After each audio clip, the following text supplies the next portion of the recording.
All praises to Yahweh, Ba'ashem Yahweh Shai, Ba'ashem Rakah Kodash. Double honors to the apostles and the elders of Great Millstone, and Shalom to the elect of the nation of Israel. And this is going to be a video trying to tap into the mind of Esau, man, for all you clown-ass people out there that want to try and say that Esau, the so-called white man, can be saved, right? And they're trying to make a big, great claim for the heathen, for the Gentiles being saved, right?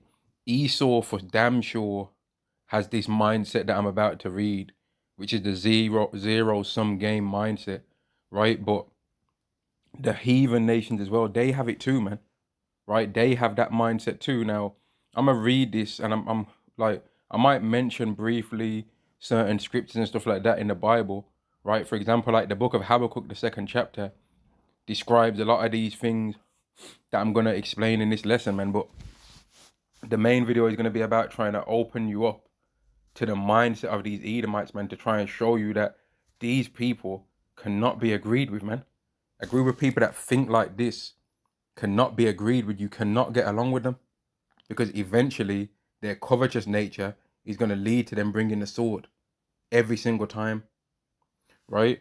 Right. So I wrote to the AI. I said, explain to me the zero sum game mindset, which I've came across this concept before when I was just like asking the AI some questions about why Esau gets nervous about when he sees two so-called black men getting along with each other in public. And it's a thing that I've noticed that they do, and like a whole bunch of information came about that as well. And then as I was asking it more and more questions about different things, I came across this concept, and this was probably going back a good few months ago that I came across this, man. I was just like, raw, there's actually psychological diagnoses for the wicked ass things that Esau does. But without further ado, man, let's get into this. He says the zero sum game mindset is the belief that one person's success can only happen if someone else fails. So if there's a group of people out there that think like this, how can you get along with them?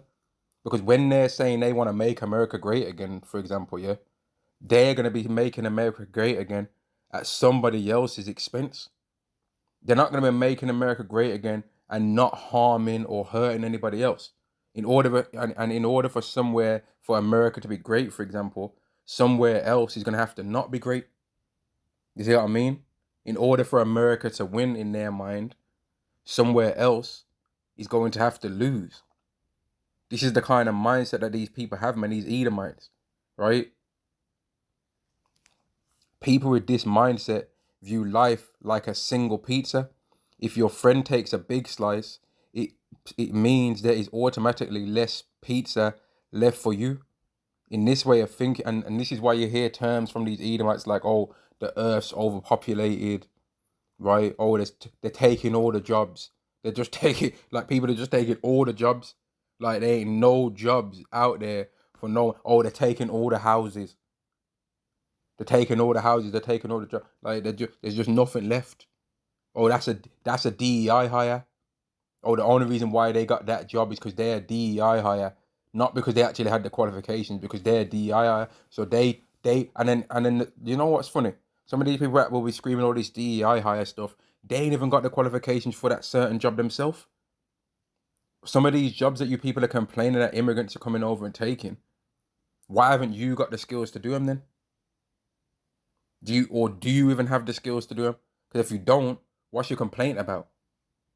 Now, if you were just a multi-skilled laboring person that has advanced skills and knowledge in all things, and then you couldn't find no job or career path, okay, you might have a problem. You might have a reason to complain.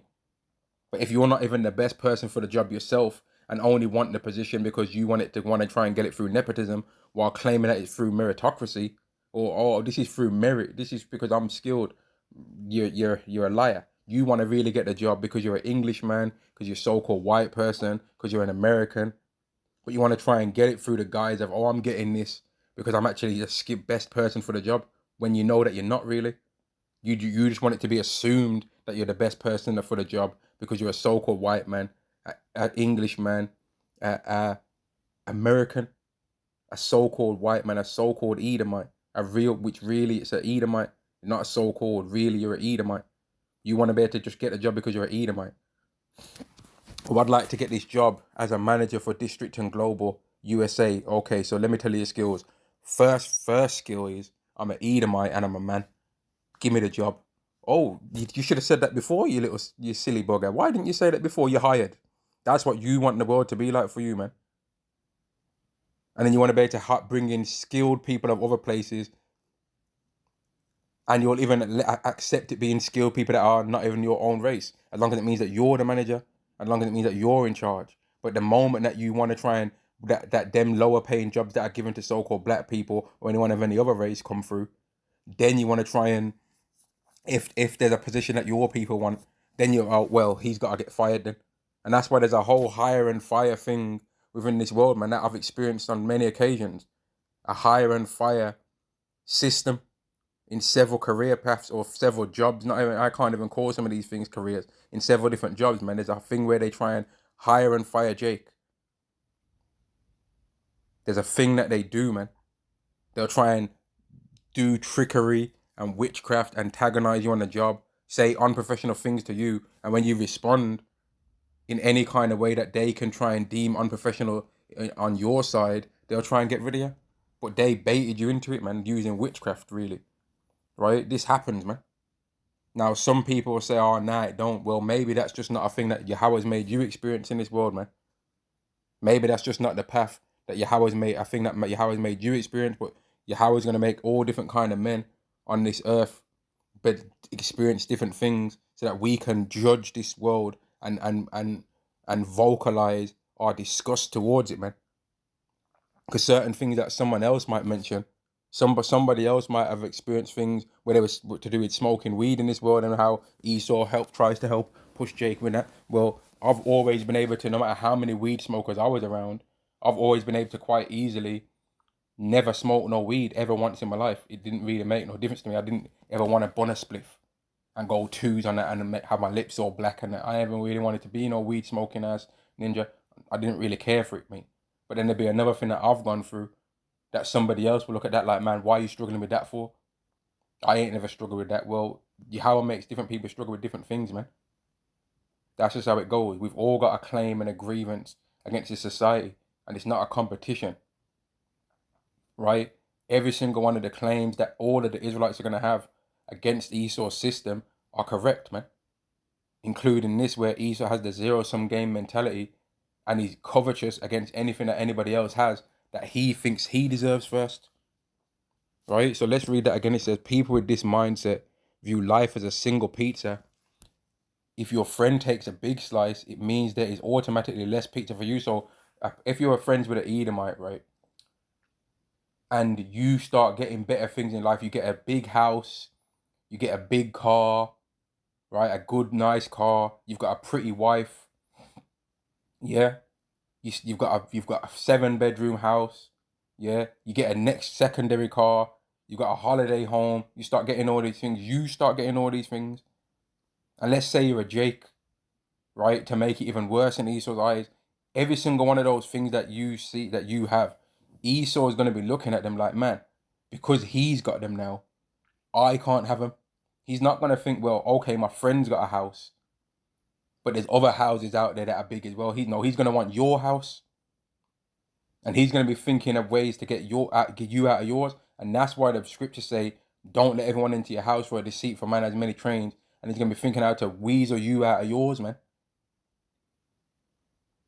It's even to the way, like, let's just say, for example, yeah, a brother got sick, right? And they had to call an ambulance, and a paramedic comes through. And the paramedics are Edomite, and they just look in Jake's house and they see that Jake's got anything that they desire. That paramedic, instead of thinking and focusing on what and the paramedics are Edomite, obviously, and he's a man, especially to put it there, that paramedic now is going to be coveting your house. They might even, when they're in your house, right, be trying to go and look into other rooms that they ain't got no business. They might try, if your kitchen door's open, for example, they might try and walk close to your kitchen door and try and have a look into your kitchen. And you'll be thinking, well, what this guy, they got the zero-sum mentality. You're in the supermarket just minding your business, picking up your groceries. There's exactly the same groceries in the store that everyone else can buy. Esau's looking in your basket because he's got the zero sum game mentality. You can't get along with these kind of people, man. You can't. This is the reason why no one's able to get along with Esau. They can't get along with this guy. He's as deaf and cannot be satisfied, man. He can't be satisfied. He's a covetous, evil, conniving demon. Right? You can't get along with these kind of people. You just can't do it. Now, people try, but to no avail, man. These people cannot be agreed with, really. They're too evil, man. But let's carry on. It says it means there's automatically less pizza for you. In this way of thinking, the total amount of good things in this world, like wealth, happiness, or success, is fixed and can never grow. And that's where where Esau gets his whole, and that's where you get the 1% have this and that, and then everyone else has nothing. When you consider what the 1% has, they are never gonna spend that in their whole lifetime. You understand? And yet, in their mind, they really think, nah, this is how much I wanted. And although I'm never gonna spend it all, so what? This is my portion. This is mine. This is mine. They're like a dragon, man. They're like, if you've watched the movie Desolation of Smaug, their dragon, he was covetous of all that gold, man. And he said a line where he said, I'm not gonna part with one coin. This is my gold. I'm not gonna part with one coin. He didn't want to give up none of that. And was prepared to, and spoiler alert, he was prepared to and did die because he didn't want to share none of that. Right? Let's carry on. It says, in this way of thinking, the total, or I read that already, is fixed and can never grow. So they don't believe in be fruitful and multiply. Because they'll say, nah, the earth's overpopulated and there ain't enough space for everyone because they want to covet so much space for themselves. They don't, like, we believe as Israelites, right, that we're going to be mortal one day. So how is there going to be enough space for everyone on earth and wherever else people are going to live eventually? How is there going to be enough space on earth when the number of Israelites is never going to go down? How is it going to be possible for there to be enough space on earth then? According to Esau's way of thinking, this zero-sum game way of thinking. How is the earth going to manage to be overpopulated? Or how is the earth going to be able to be populated when it's going to have immortals on it? Where are they going to be living? Because according to what Esau says, there ain't enough space as it is now. So how is there going to be enough space when the world's full of immortals? And when the world's got one whole nation that all of them are immortal, they're never going to die. And after 1,000,000 years have gone by, they're still going to be alive, still going to be living on earth, still going to be keeping the Passover, still going to be keeping the Day of Atonement, still going to be keeping the Feast of Unleavened Bread, Feast of Tabernacles, right? Still going to be keeping all the high holidays and the high holiday to come of their salvation from the North Country and everywhere else they were scattered. How is this going to happen? If the earth's already overpopulated now, according to Esau, man. Trying to have some Georgia Guidestones where it's 500 million only. But in the kingdom, there's going to be, we're going to reach more than 10 billion of the earth's population. Now, the earth population is going to be drastically decreased during the day of the Lord's wrath. But eventually, it's going to reach more than what it is now. And it's going to keep going past that. Let's carry on. Let's read the rest of it. It says, here is the breakdown of how this mindset works, why people have it, and how it compares to other ways of looking at the world, where the idea comes from. The term comes from game theory, a type of math that studies strategies in a zero sum game. If you add up everyone's wins and losses, the final sum, the final number is always zero. Games like chess or football are zero sum games. There are, Salakia, there can only be one winner and loser. If one team scores, they win, and the other team automatically loses. You see? And this is the way how Esau sets up his life, and this is the way how he's made the whole American sports system, man.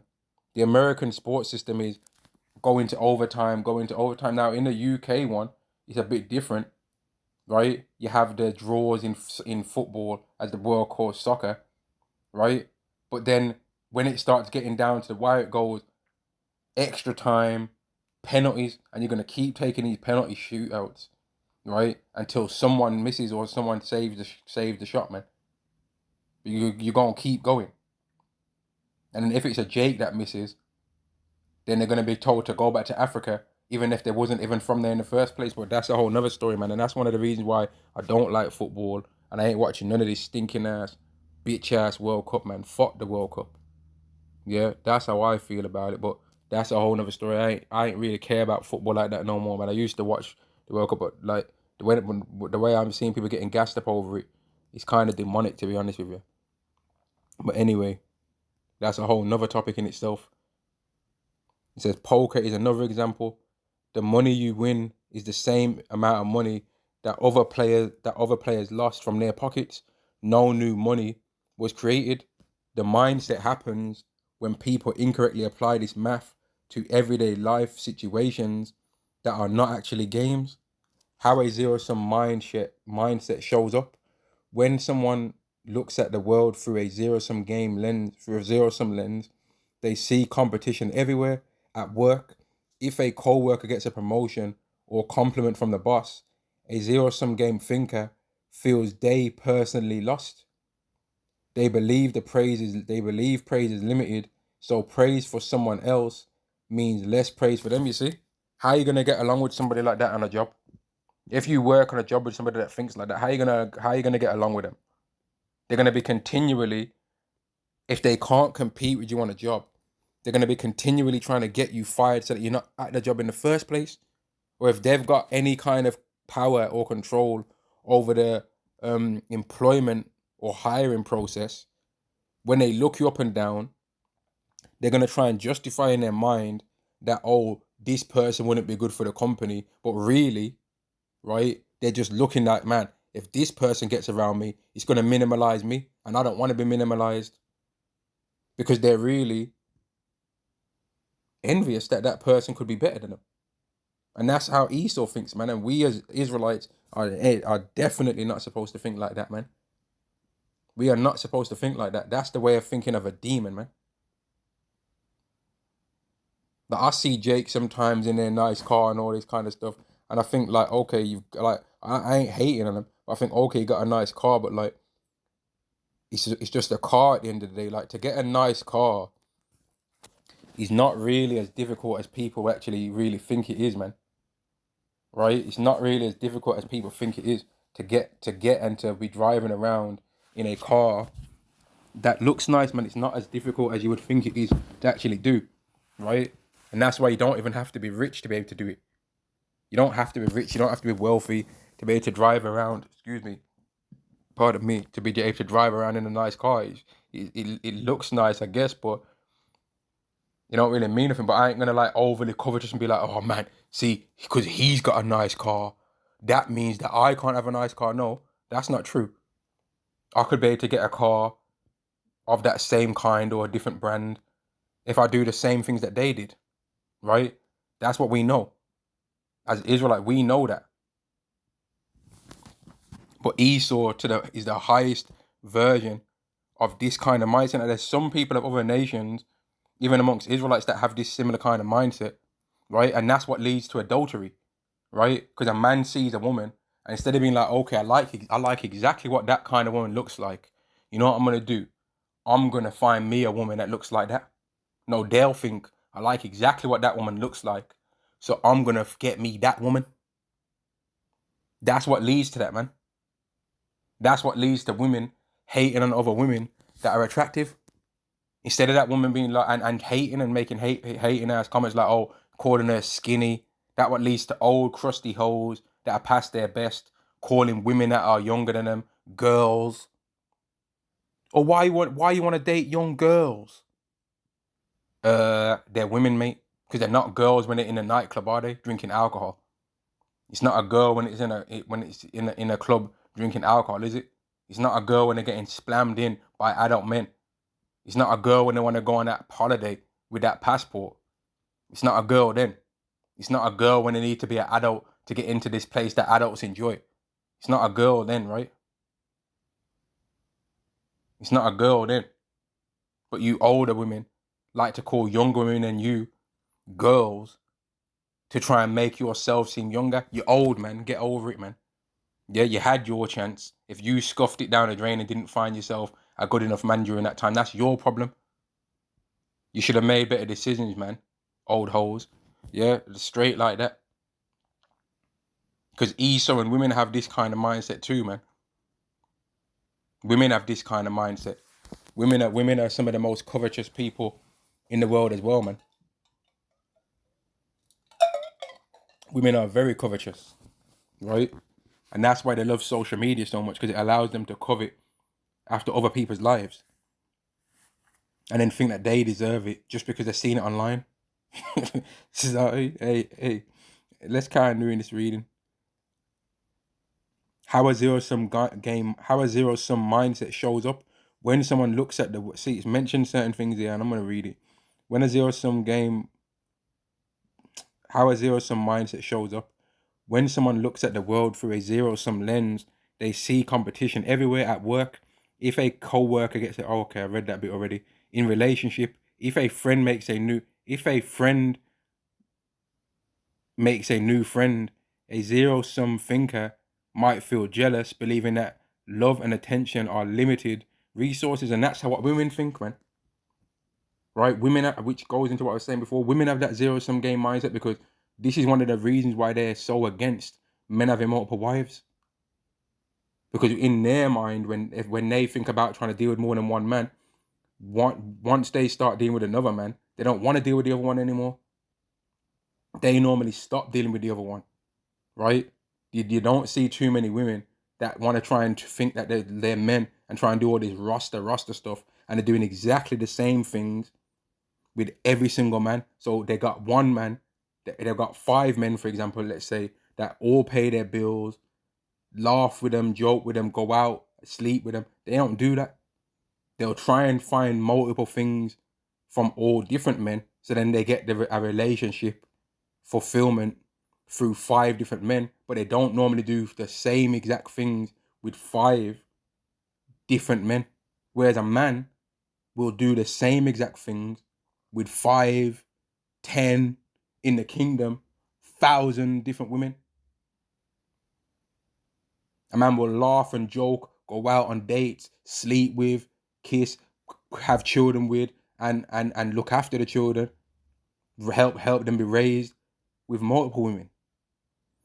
But women have the zero-sum game mindset as well. We know this now because they think when they're in their mind, when a man gets more than one wife, that, oh, I'm going to lose out on something. He ain't going to, because that's what they do. You see what I mean? That's what they do, man. In school, seeing a classmate get an A might make a zero-sum game thinker upset, even if the teacher is not grading on a curve and everyone is allowed to get an A, you see? So how can you get along with people like this, man? How are you going to get along with some people that think like this? In politics and economics, in politics and economics, people might view international trade or immigration as zero-sum game, believing that if another country or group grows wealthier, their own group must become poorer. And that's Esau's main problem, seeing Jake even think about growing. Right now, Esau's not wrong if he thinks, man, if Jake rise up, he's gonna go down, because he is. For Esau is the end of the world, and Jacob is the beginning of it that followeth. For Yahweh will have mercy on Jacob, and will yet choose Israel, and set them in their own land, and the stranger shall take them and join them, and they shall bring them to their own place. And Yahweh and they shall take them captives, right? Whose captives they were, and they shall rule over their oppressors. Now that's a rough paraphrasing of Isaiah chapter 14, verse 1 to verse 2, and 2nd Ezra 6 chapter verse 9. Right? Esau is not wrong in thinking that, man. And that's one of the main reasons why Esau's got this zero sum game mindset, because he knows that in order to have this society that he's got, he had to do all the evil things that he did to us. So if he was to now have to undo through any kind of reparations or any kind of financial like loss, that he's going to be like, well, all of the work we put in to destroy these people and to build ourselves up now is undone. That's how he thinks, right? And really, he's not wrong in thinking that way, because he is going to be through. When we end up raised up, he's going to end up down, man. We're not even really, as Israelites and Edomites, we're not even really supposed to be on the earth at the same time. The earth cannot even be at peace with Israelites and Edomites on earth at the same time, man. True world peace doesn't even happen, in my opinion. True world peace doesn't even truly happen until Obadiah chapter 1 and verse 18 is fulfilled. Because I know that the scriptures say that the last enemy that shall be defeated is death. The last enemy that shall be destroyed is death. And I know that the scriptures say that Esau is as death. He's as death and cannot be satisfied. Now we're going to become immortal and death's going to be destroyed in that way. But it has to be literally getting rid of that of the earth as well in all its other forms, man. In the form of the women whose ways are bitter than death. That's King Solomon said he finds their ways more bitter than death. The earth's that's gonna have to be destroyed. With the wicked ways of women's gonna have to be destroyed too. Right? The wicked ways of Esau and himself is gonna have to be destroyed. Obadiah chapter 1 verse 18. So they're not wrong in thinking this way, but this is the reason why they have this mindset, man, because they know what they did. They know what they did to us. Why do people think this way? Psychologists and historians believe this mindset comes from our ancient ancestors. Yep. Esau. Yeah, it comes from their ancient ancestor Esau, man. Who thought he was slick, sold his birthright, and was like, man, I'm at the point of starving. What the hell is the birthright gonna do unto me? And he sold it, man.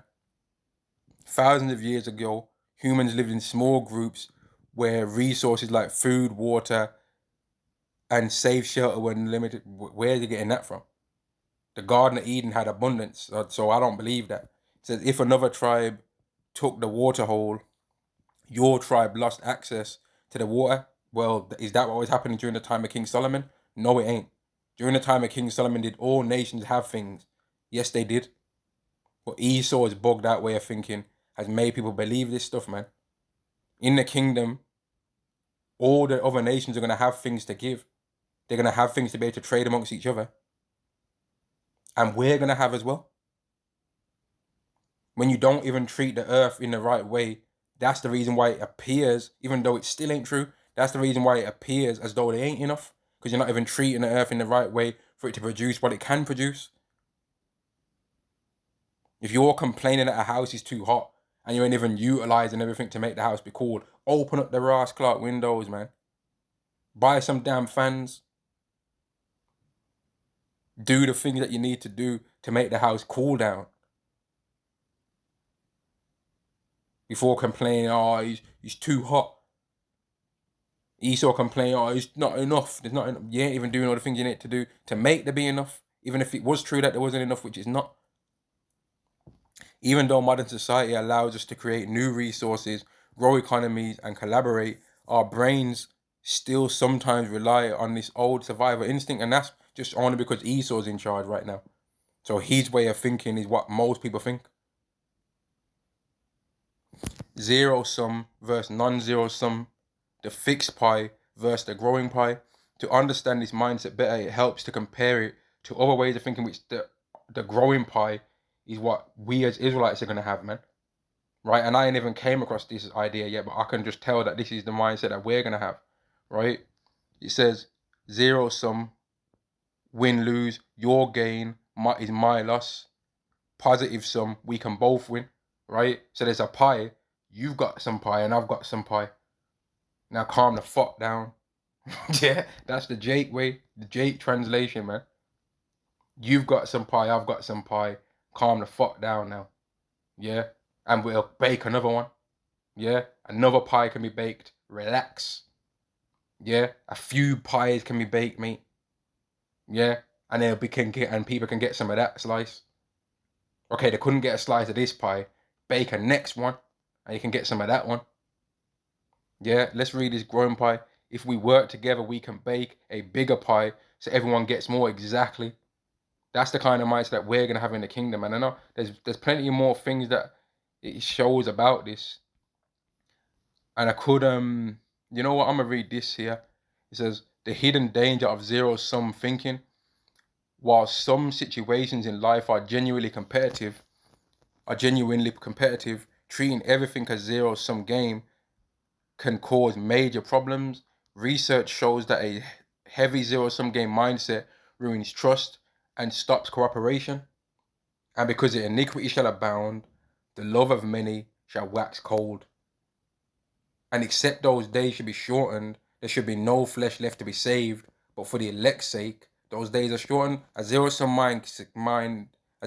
game mindset would ultimately lead to whoever's in charge ruining everything, man, because he's trying to just keep more and more and more to himself, to where he doesn't want nobody else to have anything that he might want one day.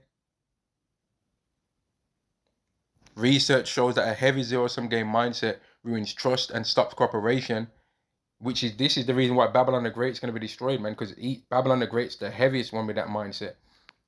If you think everyone is out to take your slice of the pie, you will not want to work with them. Exactly. If a man thinks that another man might try and sleep with his wife, he ain't gonna want to be friends with that guy. And then you're not gonna have a neighborhood around your area. You're gonna have loads of different people that are all strangers. You might not have no neighborhood watch to try and stop outsiders from coming into your neighborhood and protecting your neighborhood, man. You might not even help your neighbor if they're going through something crazy, because you're thinking, man, nah, they're out to get me, and if they lose, then that's just only going to make me win. And who the hell wants to live in a world like that? Esau does. But we don't want to live in a world like that as Jakes. We don't want to live like that. If everyone is out to take your slice of the pie, you will not want to work with them. This stops people from finding creative win-win solutions where everyone could leave happier and better off. You see? And this is the kind of world that Esau's made, man.